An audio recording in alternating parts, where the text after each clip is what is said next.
Hello everyone, today we're going to be comparing the soldier secondaries in TF2. Soldier's such an endearing character and one who's so popular. I think he's something like the most main class in all of TF2 that it's unsurprising he has a whole variety of interesting weapons to choose from. And because this is the secondary slot we're talking about here, there's going to be a lot of interesting utility items as well, since it isn't just the primary damage source like the primary weapon, which will always be damage dealing more or less. So I expect this to be an interesting video. If you have any thoughts of your own, leave them down in the comments. First up is the stock shotgun, your basic, reliable, damage-dealing secondary. This is typically run by a soldier who wants to rocket jump less, but who wants to have a reliable damage-dealing output option. It's especially good if you're going to be getting Uber charged by a stock Uber, if you have a medic by your side, because it means you can get out more damage in those 8 seconds of invulnerability. It's just a very good pick for any soldier who won't be rocket jumping around so much, and won't therefore get so much utility out of the gunboats. I personally don't use this as much, but this is partially because of my affinity for weapons that are out of the meta, and I just think this is a really solid all-round option. Next up we're going to be talking about the gunboats. Now, the gunboats are one of those options that are used by virtually every soldier in competitive nowadays, I believe. There are a few other options knocking around, but this is the main one.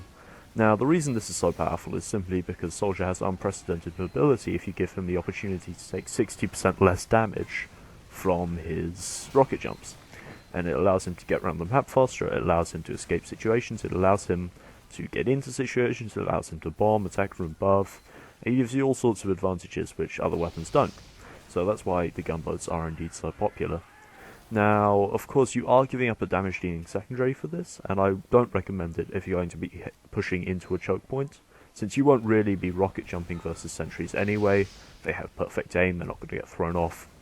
And there is, of course, another secondary we've got to talk about here, which is the base jumper. The base jumper is similarly used for rocket jumping like the gunboats, however it has a different utility. Instead of making your rocket jumps cheaper in the form of taking less self-damage from them, it makes your rocket jumps longer. And I don't personally find this to be as useful. I think most soldiers would agree with me there, but there are the odd one who will use this, especially paired with the airstrike, and be a pretty interesting secondary. And of course, it allows you to hover in the air longer for those airborne attacks. I don't recommend this if you're just going to be playing normally, but it can be useful in specific situations. If you pair it with the airstrike, you can get the airstrike's bonus while in the air, and if you pair it with the Liberty launcher, you'll take less self-damage anyway. Now we're on to one of those ones which I have a controversial opinion about. I don't like the panic attack. Now the reason I don't like the panic attack is for the simple reason of not having that utility of being able to finish people off at mid-range. However, the panic attack does have its uses. It's incredibly consistent for spy checking because it has no random bullet spread, and it's a really good finisher at close range where you don't want to use rockets because you don't want that self-damage. I especially would recommend this if you have aggressive scouts who are getting up in your face and you aren't dealing with them properly with just rockets in your melee. But generally I don't use this as much as the other shotguns because I simply find that it does a pittance of damage at mid-range. Now, quite often when you've hit someone with a rocket, you'll have knocked them away from you because rockets have strong knockback. And in that situation you want to have a weapon that can finish them off, like, for example, the stock rocket launcher, or indeed the reserve shooter, or hell, even the righteous Bison. Whereas, honestly, the panic attack is just a waste of time pulling it out at mid-range. It does about as much damage as you expect a water pistol to do at that range. But if you want to use it, feel free. The faster switch speed is indeed fun. Now we're on to what can be considered to be Soldier's weakest banner, but I actually tend to disagree. I like the buff banner.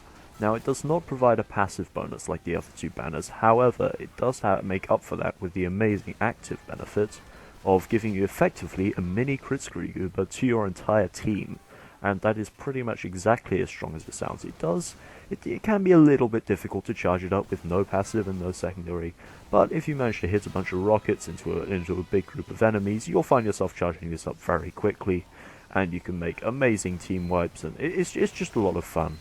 If you are going to play medic or something in a pub, and you stick around a buff banner soldier, I guarantee you'll have a good time. The one thing to note about the buff banner is you should be using this on defense, and specifically you should be using this on defense in a crowded server. Remember, you will not be getting out the damage necessary to be charging this thing regularly in an empty server, and on offense you will have to deal with sentries, which these mini-crits do not affect. The battalion's backup is probably the most interesting of soldiers' banners for me, and that might just be a personal preference. But I really like the extra tankiness you get from this thing. You really feel like the heart of your team when you're pulling out those banners, and you have the 220 health, which helps you survive at 1v1 fights more often. And what really makes this thing good, I think, is the resistance to sentries. Now, you should be using this on offense and the buff banner on defense, but when you do manage to pull this out on offense, it can be a game changer. I think 50% damage resistance to sentries lets you push into crowded areas without fear, and it just generally makes you more confident as you're playing soldier. I really like this secondary, and I think this is definitely on my top 3 secondaries list. Now we're on to the reserve shooter, and I think this is a really fun secondary. Again, this is on my list for my favourite soldier secondaries of all time. Now, I do think this thing can be a little bit finicky sometimes. I'll show you a clip that demonstrates this. I'm not sure if I've been using it wrong.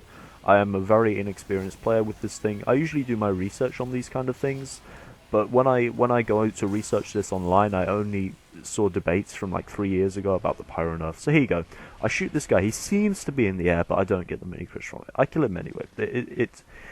It's worth bearing in mind, at least.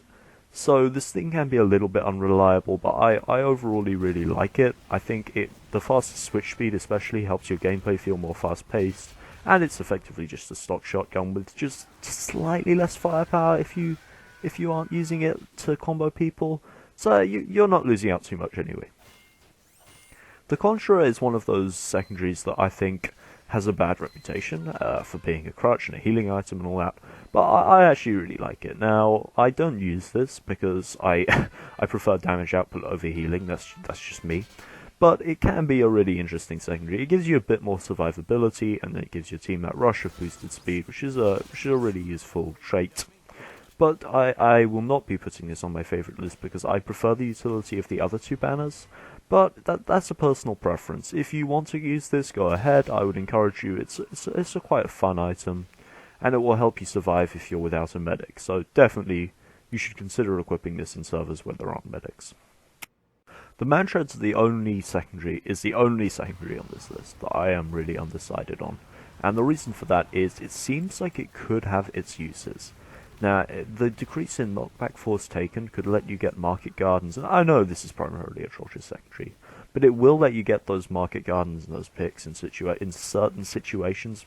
But overall, I think this thing is just a little bit too situational to justify over the gunboats, which give you that damage reduction penalty, which you really need if you're going to be surviving when rocket jumping. So I'm not using this, but if you wish to, go ahead.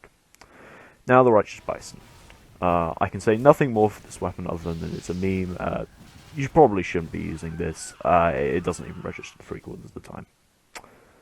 That about wraps up this video, so have a nice day, and hopefully I'll see you in the next one. Goodbye.